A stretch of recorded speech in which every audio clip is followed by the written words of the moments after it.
So tonight I'm making French onion chicken thighs, and you need to start by using an entire sweet onion.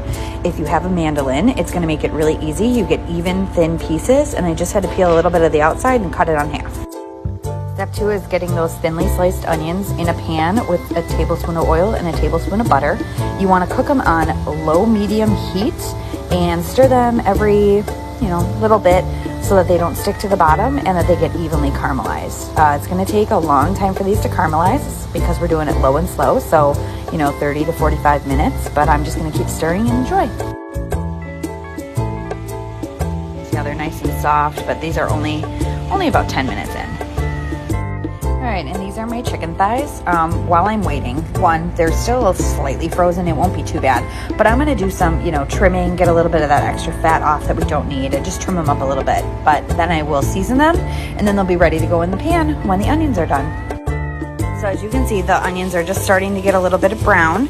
I'm stirring them regularly. They still have a ways to go. And I didn't cut all the fat off of the chicken. I left some of it there, but trimmed it up a little bit. Some of it you want there so that it'll cook away and add some extra flavor to the meal.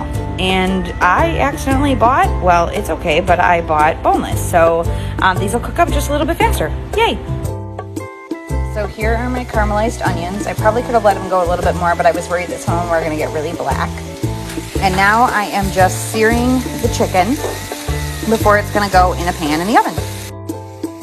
So I really only brown them for about 2 minutes. My pan might have gotten a little hot. Skillets tend to do that. So I'm really just trying to sear that because it's gonna go in the oven after this. So just searing the other side and then gonna make some sauce. Okay, so you use the sauce to deglaze and you wanna get all of the bits up off of the bottom because that's gonna make the sauce tasty. So I've gotta add a few more things to this. Okay, I've added butter, heavy cream, parsley, salt, and pepper. And now I'm just going to stir this around, again, scraping up all the bits from the bottom of the pan to make my little bit of sauce before this goes in the oven. Yum! All right, so I let the sauce cook for a little bit, and now I added the chicken back in, and I'm actually gonna put the chicken in the oven for about 5 minutes on its own first before I cover it with cheese and onions. I just feel having the cheese in the oven for 15 to 18 minutes is gonna melt it completely off. So I'm gonna cook it a little bit longer first, and then pull it up.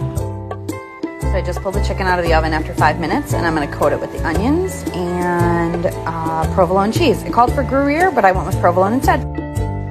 Ta-da! Now I'm gonna put them back in the oven for at least 10 minutes and then check chicken temperature. Gotta get it to 160.